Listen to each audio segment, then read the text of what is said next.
essa altura.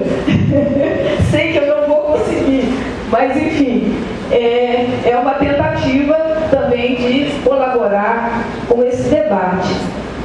E antes mesmo de iniciar a palestra, queria lembrar que a gente já tem um movimento em rede aqui, que é o Fórum Popular em Defesa de Vila Velha, né? E nós estamos numa luta muito grande para tentar derrubar, e acho que esse é o termo mesmo, as alterações arbitrárias que foram feitas no plano diretor municipal e que comprometem as partes mais importantes do nosso patrimônio paisagístico, que é, né, a área de proteção do Parque de Jacaremenga, a região da Aricetiba, que já tem loteamentos sendo vendidos, né, loteamentos sobre zonas, né, de interesse ambiental, seccionando zonas de interesse ambiental, e o Ministério Público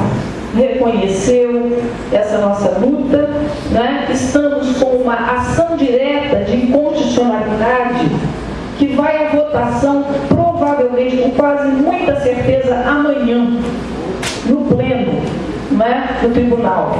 E essas sessões do Pleno são abertas. É importante, quem está aqui hoje, puder ir às 14 horas, não é isso, Renilda? A Renilda está aí, né? Ela do Fórum, tem muita gente do Fórum aqui.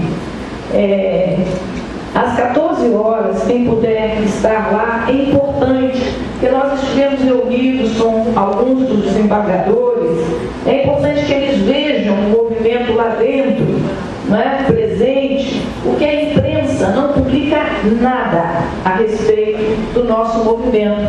Então a gente conta mesmo com as redes sociais, com esse espaço aqui. Eu sei que o horário é ingrato, eu mesma não vou poder estar. Infelizmente eu tenho uma reunião no mesmo horário de trabalho, não me aposentei ainda, e eu tenho uma reunião nesse horário, estou frustradíssima, né? Eu queria muito estar lá, mas quem puder, né, vai nos ajudar muito, se puder estar lá amanhã às 14 horas.